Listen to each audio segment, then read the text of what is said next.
Media outlets that publish their college football rankings in January call them their too early rankings for the upcoming season. Well, too early, no such thing for us here on SEC Football Unfiltered. We think it's just the right time to look ahead to next season. Welcome into our podcast from the USA Today Network. I'm Blake Toppmeyer, back alongside John Adams. Happy to have John back this week. He was on vacation, traveling, came down with a little illness, John. But a guy like you can't keep you down.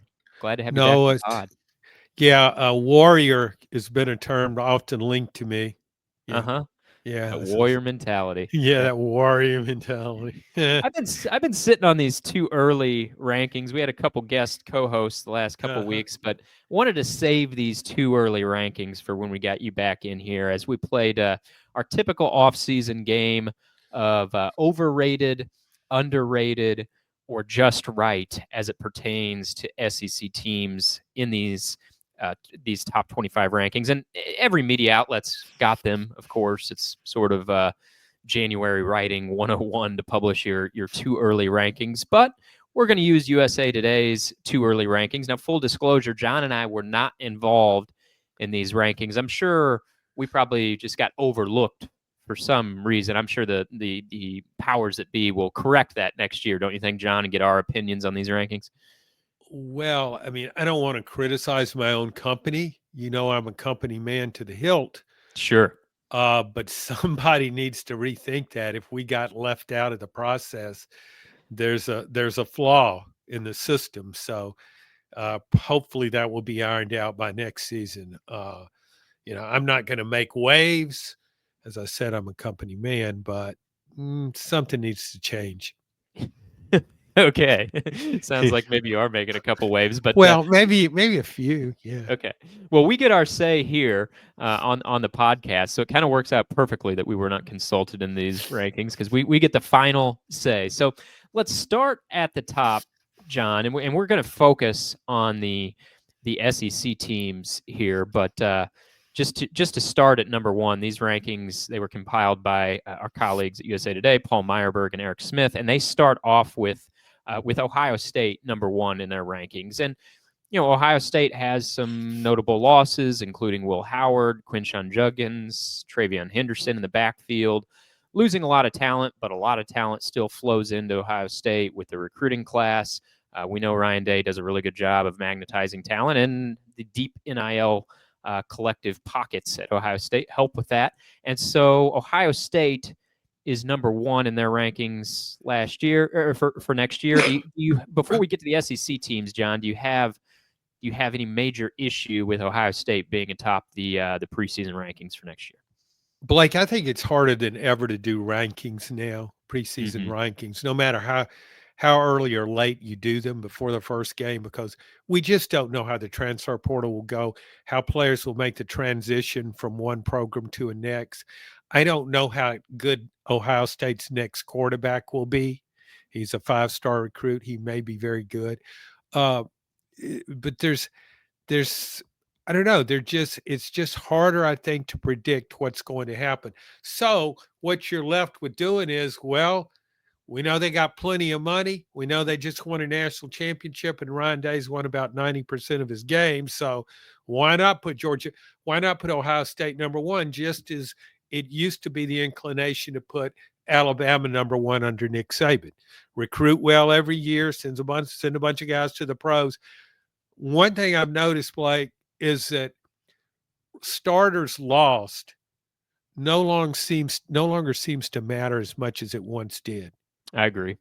It just, that was something. Yeah, because you can bring in starters from other teams through transfers, right? I mean, before it was like if you lost a bunch of starters, you were either going to have to replace them with backups who were in your program or with younger players, maybe a true freshman or something. Now, you don't have to do that anymore. You can go into the portal and get some guy with a couple years starting experience, and boom, he's into your starting lineup. But I think you make a good point with Ohio State. I don't have a problem with Ohio State being number one, like you say. I mean, they got a bunch of NIL money. We know that. Ryan Day wins 90% of his games, and they're defending champions.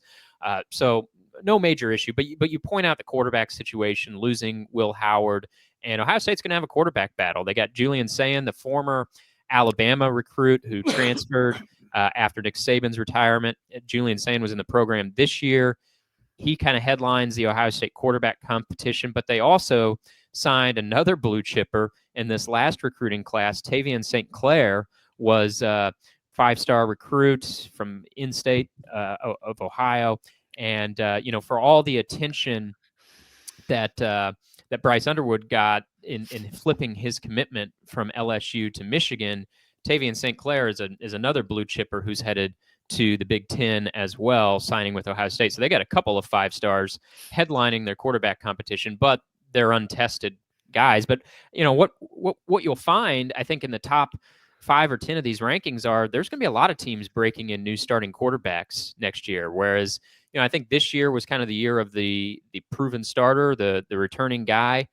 There are some exceptions. Drew Aller back at Penn State, but by and large, a lot of the teams in the top 10 of these rankings next season will have new starting quarterbacks, and that takes us to the first SEC team in these rankings from USA Today, and that is Texas at number 2. Texas, new starting quarterback, but not a new name. Someone we've been waiting for years now and saw in a backup capacity and a spot starter role this year, and that is Arch Manning taking over the quarterback job from Quinn Ewers there in Texas. Huge expectations for Arch Manning, huge expectations for Texas. They check in at number 2. So overrated, underrated, just right. What do you think about Texas at number 2? I guess I look at it as just right. I mean, that's Texas. I have number 1. I did do a top 25, but when I did my power rankings for the SEC, I had Texas number 1 for the same reasons you just gave. I mean, they've got a vibrant NIL program. We know they won't come up short on cash. I think Arch Manning, saying a lot, but I think he'll be better than Quinn Ewers. I really do. And deep at running back, I think that's important. And when you look at Texas just across the board, how well it recruits and develops players, back-to-back playoff teams now with Steve Sarkisian. Again, losing players doesn't mean so much because you don't know how good the backup might be. I know depth is an issue with the transfer portal, but still, Texas has got the guy starting behind offensive tackle Kelvin Banks is probably pretty good.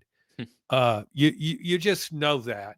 So I just like Texas's chances. That's where I'd start off in the SEC. So I'm fine with that. Are you feel pretty good about that? Yeah, I'd go just right on Texas. If anything, I would consider them for the number 1 spot overall, not just in the SEC and the nation. It sounds like you would be kicking around that idea too. But Texas has just been consistently recruiting well under Steve Sarkisian. They signed the number 1 ranked signing class this year. They signed a top 5 signing class last year. So yeah, you can point at different guys that were good players for them that they've lost, but when you're signing top 5 classes year after year, including the number 1 class in the country this year, you're set up well for the future. And I mentioned there are a lot of programs in the top 10 that are undergoing quarterback transitions, but I feel really good about Texas' situation with Arch Manning. It's not just because of the last name. I had David Eckert from the Austin American Statesman on the podcast a couple weeks ago, John, while you were on vacation,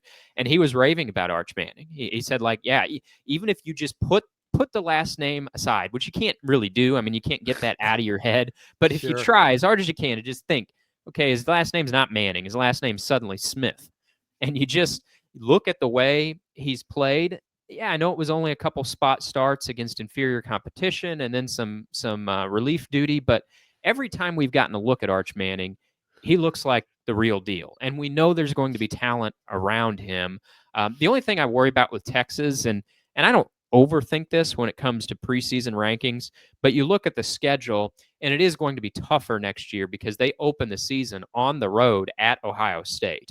Whereas this year they had a pretty favorable schedule. Next year they're opening on the road at the defending champions. But still, I think a number 2 ranking is deserving, of a team that reached the semifinals this year and has someone as talented as Arch Manning back as their starting quarterback. Blake, when you look at what Texas has done the last 2 years, really how close it's been.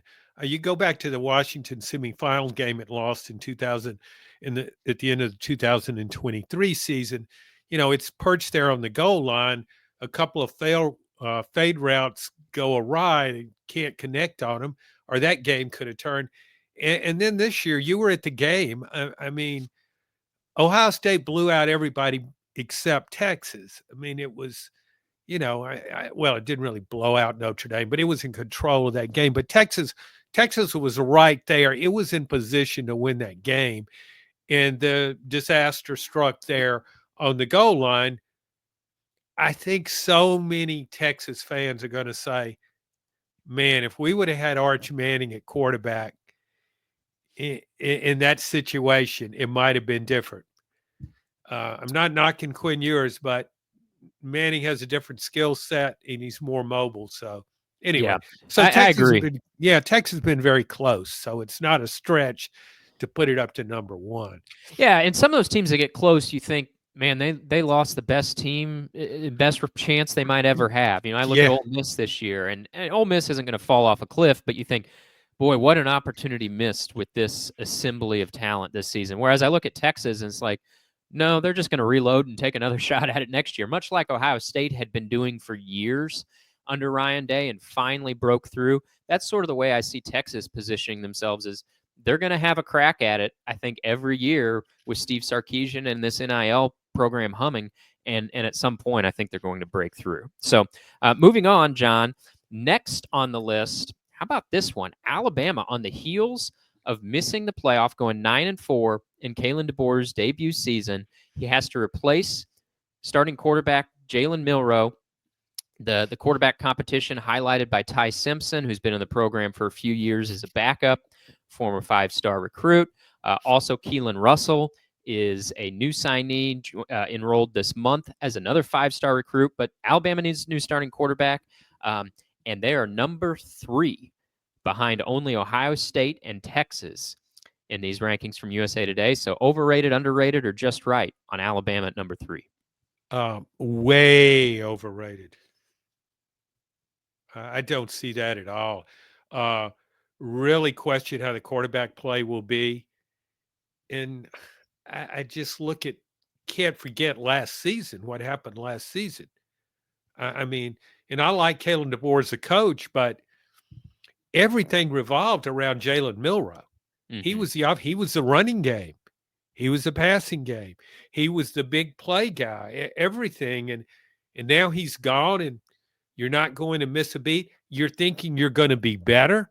I just don't see that. Yeah, I agree with you, John. Significantly overrated. Wouldn't surprise me to see Alabama in the playoff next year. I think that's plausible, but to have them all the way in the preseason at number 3 with the starting quarterback change, and I had Chase Goodbread from the Tuscaloosa News on the pod last week, John, and we were talking about their quarterback situation, and Chase is a little bit more bullish on Ty Simpson than I am, and we'll see how that plays out. But I'm just wondering, like with Ty Simpson, he's been in the program for 3 years.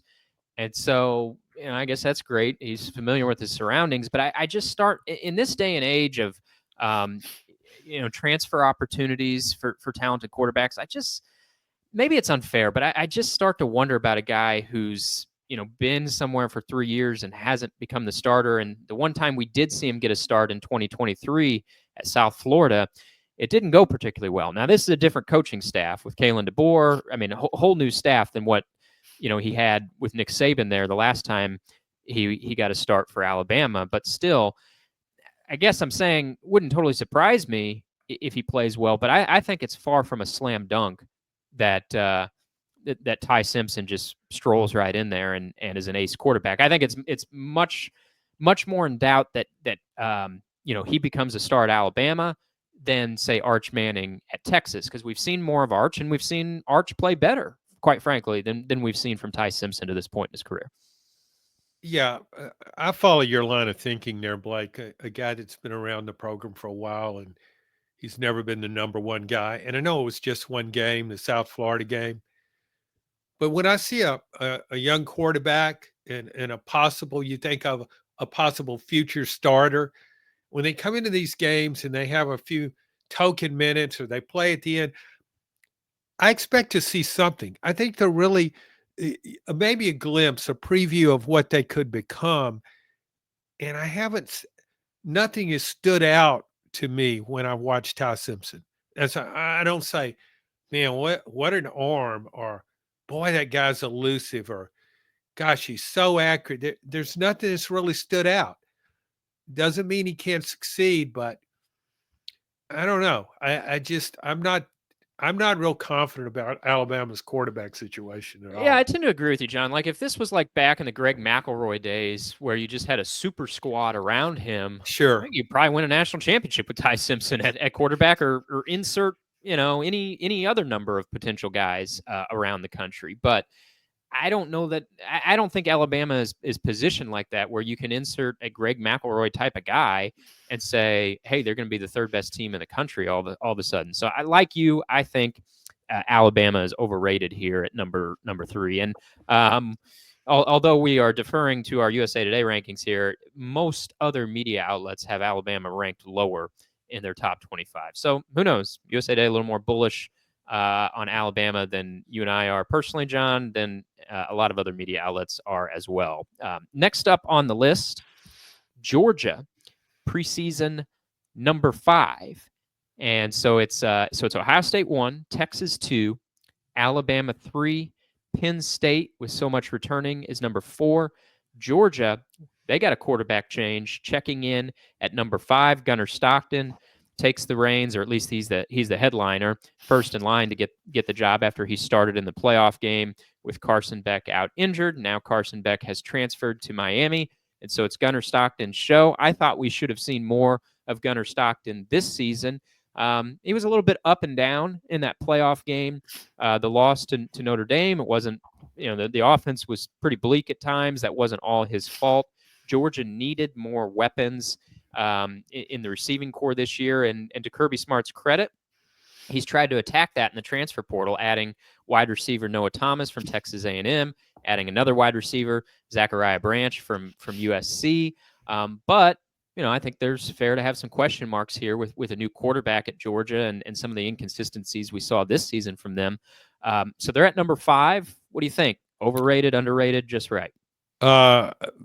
Maybe not as overrated as Alabama, but very overrated. I just, in this day and age, when I have questions about a team's quarterback, that's a huge minus. I just can't.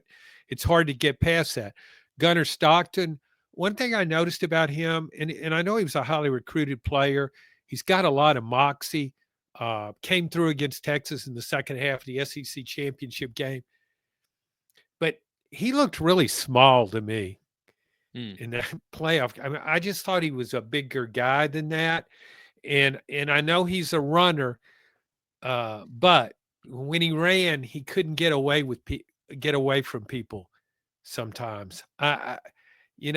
It's like, to me, he's not quite good enough. Now, maybe I'm wrong, but that's kind of how I look at it. And the other thing I noticed with Georgia, Blake, is every year Georgia's slipping just a little bit. I'm going back to 21 and 22. I mean, let's go back to 21 when you've got the Philadelphia Eagles, Super Bowl bound Eagles, and their defensive tackles are Georgia's defensive tackles. I mean, Jalen Carter and Jordan Davis. That was a super team. 22, just about as good. 23, drop off. 24, drop off. 25, I see another drop off.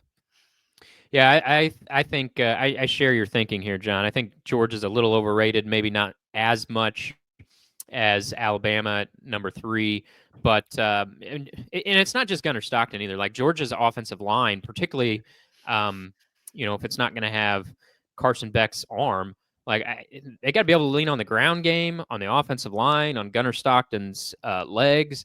I didn't think Georgia's offensive line played well enough this year. I continue to have questions about Mike Bobo as offensive coordinator. I thought he was kind of up and down running that offense. I think it's been a real downgrade the last couple of years. Georgia has missed Todd Monken, who was the offensive coordinator of those national championship teams, while Stetson Bennett was quarterback. So, I mean, the one thing about saying a team's overrated is you have to look around and find other teams that you would rank ahead of them.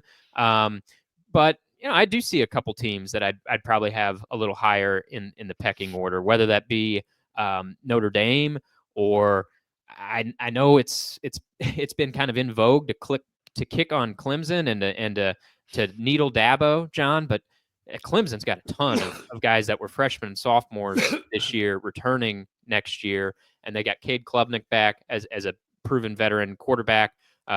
Georgia pounded him in the season opener this year, but I look at Clemson as a team, with how much they have returning as potentially being a team on the rise. And also, how about Miami, the team where Carson Beck calls home now?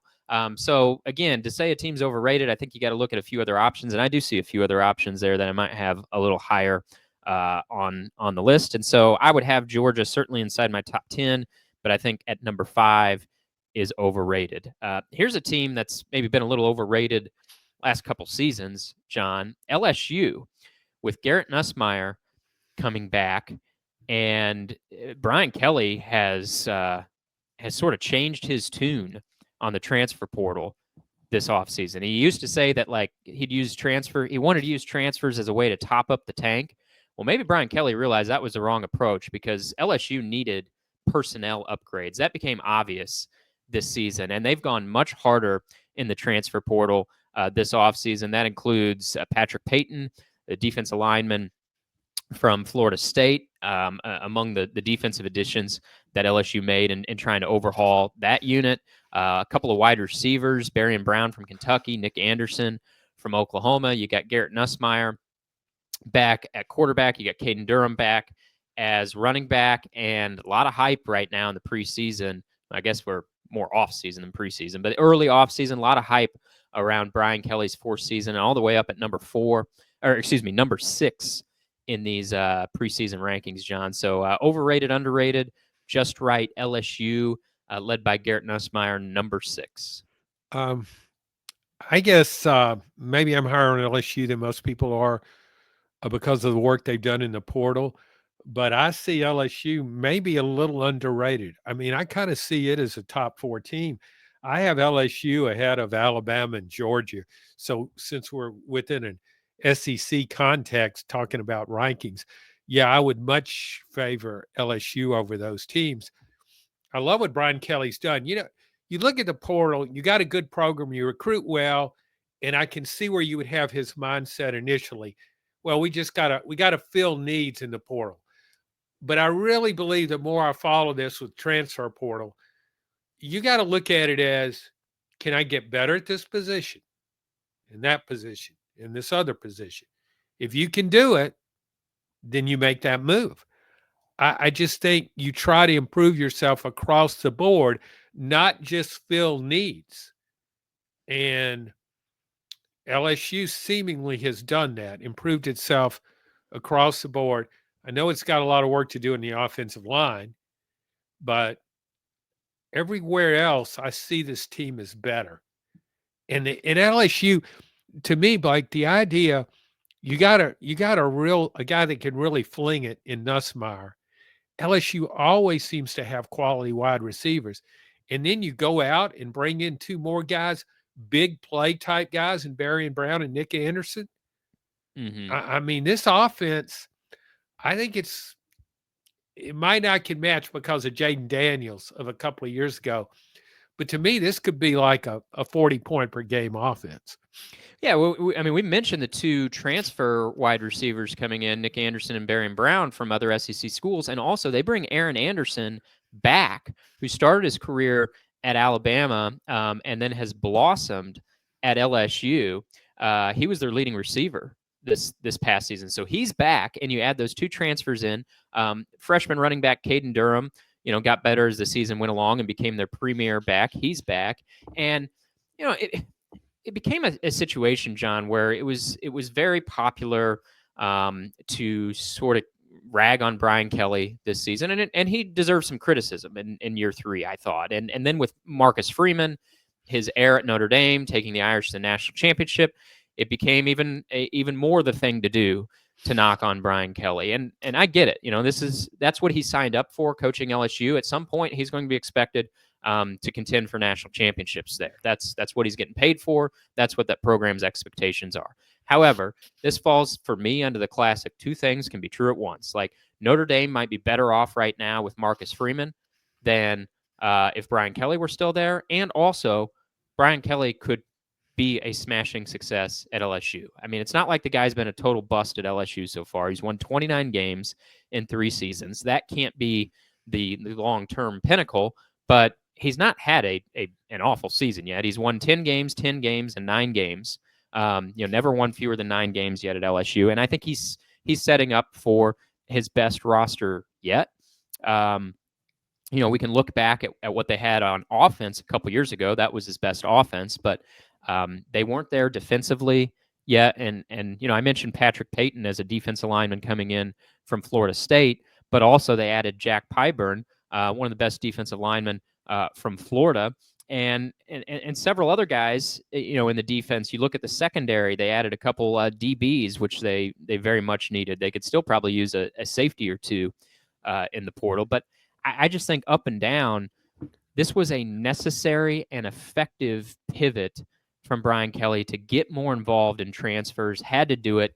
And also, he signed a top 10 recruiting class. So I kind of think, John, get your jokes in about Brian Kelly now, because I think there are better days ahead for LSU. And if there's not, he will rightfully go on the hot seat, later this year. If this year becomes a bust, then, yeah, Brian Kelly should head to the hot seat. But I kind of tend to think everybody should get their jokes in now, because I think LSU is going to be right where they're supposed to be. And so I think this number 6 ranking for LSU, I'm not going to say underrated. You're going a little bit underrated. I'm going to say just right, though. I think number 6 is right on the money for LSU. Yeah, well, it's the offense has all kind of potential. That the tight end, the freshman tight end that I noticed in the bowl game, what's the guy's? Trey'Dez Green. Mm-hmm. I may be mispronouncing that first name, but 6'7". This guy, Garrett Nussmeier, I can see why he came back to LSU. He might not have a receiving core this good if he'd gone to the NFL. Depending on who drafted him, you might be right. Okay, so far we got Texas at just right. Alabama and Georgia we think are overrated.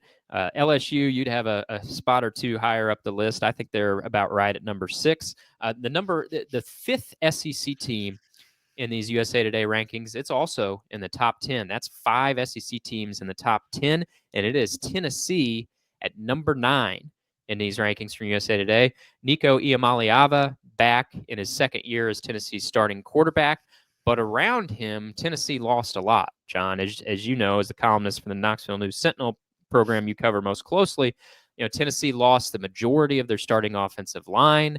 They lost their star running back, Dylan Sampson. They lost a couple of their top receivers.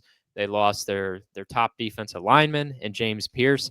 I got a lot of questions about Tennessee. The schedule sets up okay. However, swing games against Alabama and Florida flip to on the road. I just don't think Tennessee put enough weapons around Nico for next season. They didn't have enough weapons around him this season. And I don't think they've done enough in the portal to add wide receiver weapons around him. And so I'll bat lead off on this one, John. I think number 9, I'd have Tennessee in my top 15, but I think number 9 is a little bit overrated for Tennessee because they've just been too quiet, I think, in the transfer portal. I agree, Blake. I think it's significantly overrated. When you look back at Tennessee's offense last season, it's kind of remarkable in a way that it made the college football playoff. And a lot of that had to do with a favorable schedule. Mm-hmm. And it got a big win at home over Alabama, to its credit. Its defense exceeded expectations. But when your offensive tackles struggle the way Tennessee's did in 24, when you don't have a big play wide receiver, when you can't really stretch the field consistently in your throwing game, Dante Thornton could do that, but he was hurt a lot. Breaking in a new quarterback and Nico Iamaleava, it just didn't work. Dylan Sampson had a fantastic year, but I don't know that Tennessee's added enough. It's filled some needs. 2 offensive guards, Star Jones, a running back, Star Thomas, a running back from Duke, 800-yard rusher, but he's not Dylan Sampson. Right. And Right. so I don't know if they've improved enough there. And then I think a really significant blow to Tennessee was Jermon McCoy, who became one of the SEC's better DBs and better cover guys. Right after the season, he tears his ACL. No way he's going to be at the top of his game in September. Forget that. It just doesn't work out that way. So I just see Tennessee needs some help. Have some of the same questions I had about it going into the 24 season. Offensive line, secondary, is there enough depth at running back? Receiving, lack of big play receivers. So, yeah, I think Tennessee's overrated. All right, so we're getting a lot of overrated here, and Whole league's overrated, okay? yeah, other than maybe Texas and LSU so far. All right, here's another one, John. The SEC just loading up this top 12 from USA Today. Florida, after their red-hot finish, DJ Lagway looks like the real deal. Florida all the way up at number 12 in these preseason rankings after an 8-5 finish that included a 4-game winning streak at the end. What do you think, John? Overrated, underrated, just right? Florida, number 12. I'll continue my theme here. Vastly overrated. I think it's more likely Florida won't be in the top 25 than it would be in the top 15. Yeah, I like DJ Lagway in Florida, finished strong. Billy Napier's still the coach there. This is, I'm just not impressed with what he's done. I'm not as putting as much stock in Florida's strong finish last year as others did. Overall talent level, it's improved. I think Florida's an improved talent level, but I still don't rank it that high. And the schedule is still daunting. And it includes, I guess, Miami again outside the conference. I just don't see this as a top tier team at all with that schedule. Yeah, and Florida hasn't done much in the transfer portal, much like Tennessee, John. They've been really, really quiet. Like, I mean, you look at the most quiet teams in the portal from the SEC, I think you'd probably say it's Tennessee, Florida, and Texas. Well, maybe Texas can afford to do that because they signed the number 1 ranked recruiting class in the nation. Tennessee and Florida signed top 12 classes, but there's oftentimes a big difference between the number 10 class and the number 1 class. And so Florida's been quiet in the portal. I love DJ Lagway. I would have him in my top 3 SEC quarterbacks next year, along with Garrett Nussmeier and Arch Manning. I would have Lagway in my top 3. Like those guys that can beat you not only with their arm, but they're also their legs. And so I like Florida for next year, John. They're a team I wouldn't want to face, certainly not in the swamp. But I do think I might not go with way overrated. I think 12 is a little bit lofty, though, for Florida. So I'm going to go with a little bit overrated for Florida at number 12. So lots of overrateds. Here's another one in the top 15. This is now the 7th SEC team in the top 15 of these rankings. It's South Carolina on the heels of a 9-4 season. They are checking in at number 14 with Lenore Sellers back at quarterback. Overrated, underrated, just right on South Carolina at number 14. This is getting really repetitive, but greatly overrated. I give South Carolina all the credit in the world for what it did last season. I thought it was awful when I watched it in the season opener against ODU. It barely beat Old Dominion. Then lo and behold, at the end of the year, I'm campaigning it for a playoff berth. It finished so strong. I was so impressed the way it finished the season. I like Lenora Sellers. But overall, I don't see South Carolina having this kind of talent. I think it's going to drop off significantly, and no, I don't see it making the top 25. Not making the top 25. Wow, you're no longer provincial toward the SEC, John. You've given that up after this season, after an underwhelming season for the league. You've turned to play heel on the SEC. Yeah, I may not be as strong in my feelings as you are, which is why I'm glad we got you back on the pod this week. We need someone bringing the heat. Now I'll be the straight man, providing a little bit of balance. But yeah, I'm going to say a little bit overrated. And again, I don't want to overlook at the schedule because preseason rankings, I kind of tend to try to look at teams in a vacuum, but I can't totally ignore it either. And you look at the schedule next year. I think Clemson's going to be better. South Carolina beat Clemson this year, but I think Clemson's going to be better next year. South Carolina's on the road at Texas A&M. They're on the road at Ole Miss. They're on the road at LSU.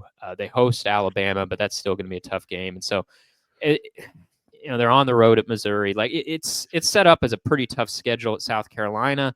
I do wonder if this was sort of the pinnacle for them. That I don't know that next season gets any better, and the schedule certainly doesn't get any easier.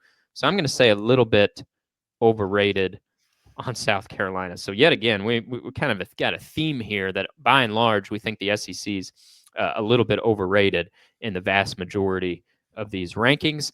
The final team in these USA Today rankings from the SEC, John, before I throw a couple at you that are not in the top 25, but the final one that is ranked is Ole Miss. Ole Miss is at number 24, just sliding in under the bar there. Number 24 for the Rebels, who have to replace Jackson Dart at starting quarterback, among a lot of other guys that they have to replace. But the Portal King, Lane Kiffin, is back at it again. If there's one guy who's done about as well as Brian Kelly in the transfer portal this offseason, it's Lane. Both of them have been very, very strong in the portal. That's no surprise for Ole Miss.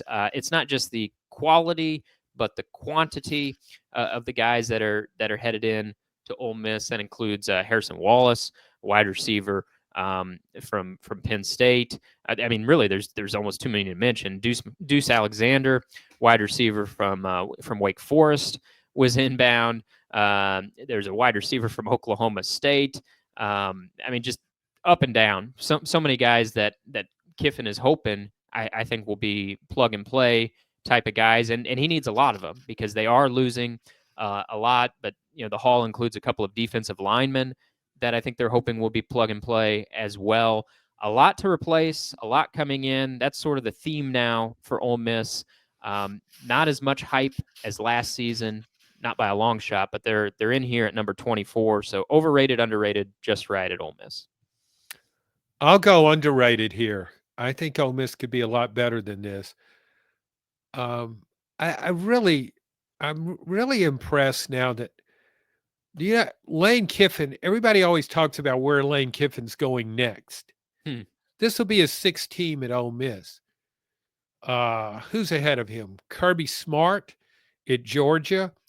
Mark Stoops at Kentucky. I don't think there's any other coach with more SEC tenure than Lane Kiffin now. He's been around a while. He's got a track record, Blake. Yeah, he works the portal ferociously, brings in all these new guys.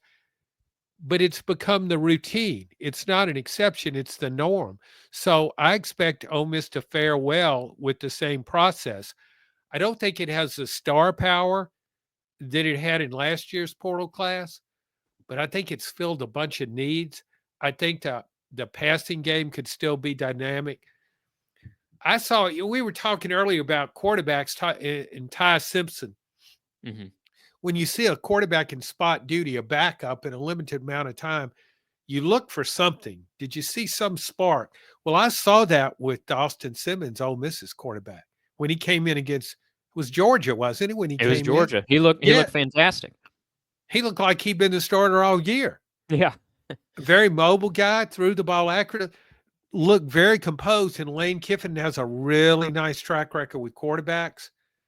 I think this guy, we saw some guys emerge as stars this year in the SEC at quarterback with DJ Lagway, Lenore Sellers. I think Austin Simmons could be the next one.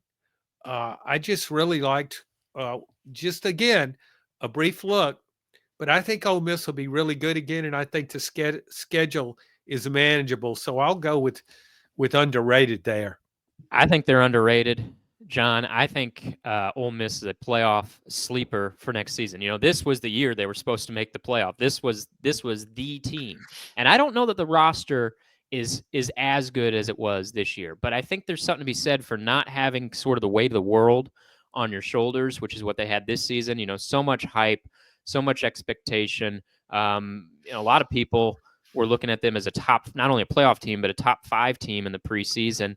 And, maybe it became too much for them. I don't know. But for whatever the reason, they quite frankly choked in losses to Kentucky and Florida, if we're being honest about it.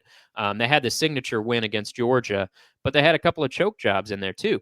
But you look at next season, they're going to play 8 home games. The schedule is really favorable. They get LSU at home. They get Florida, game they lost this year, at home. They get South Carolina, one of the other tougher games on their schedule. That's at home.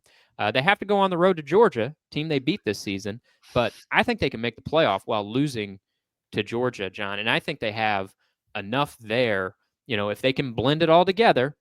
And that can be a question sometimes in September.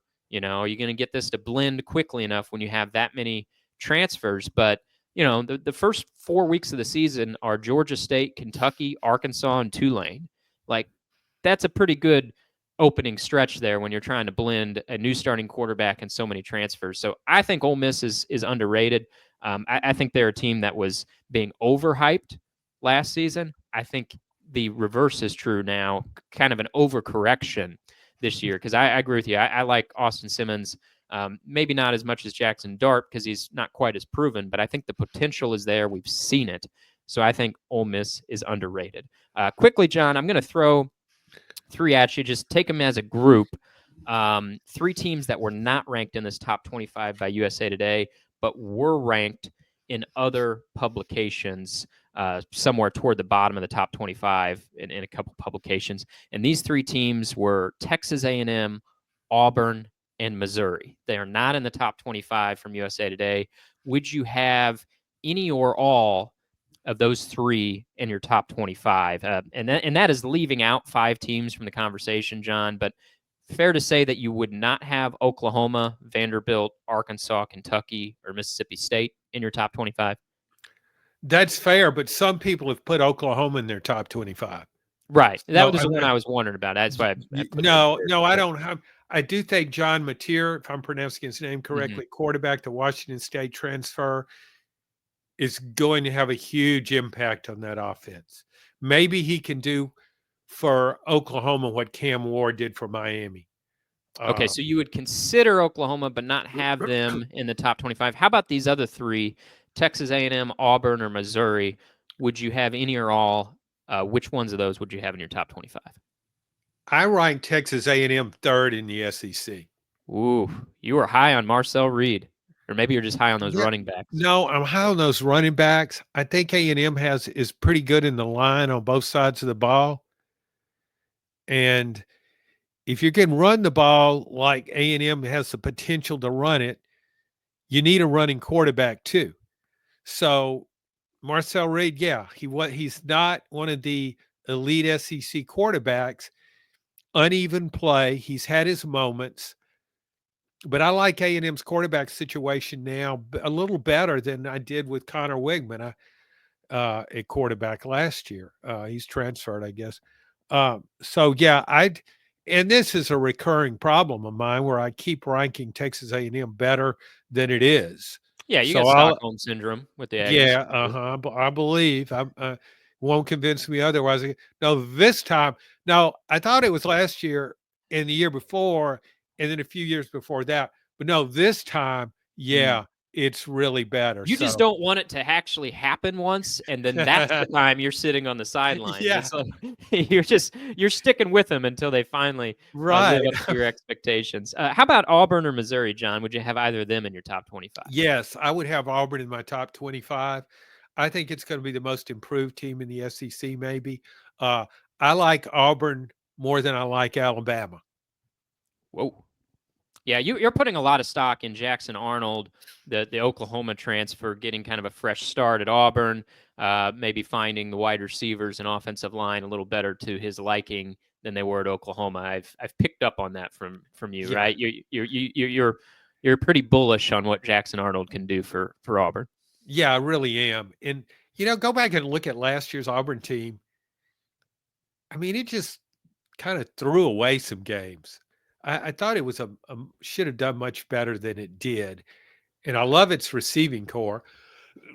So I would, and I like it. And in Jackson Arnold, I think he's an accurate passer. He's prone to mistakes, but I always wonder how much of that is a factor with his receiving core and offensive line were both just wiped out by injuries.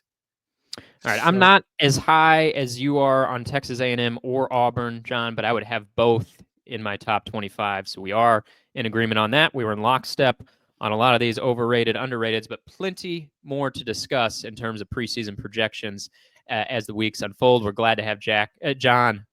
Almost forgot your name, John. Jack, I answered Jack. So long. Yeah. Glad to have John back on the podcast, and we'll be with you throughout the offseason. Thanks for listening to this edition of SEC Football Unfiltered.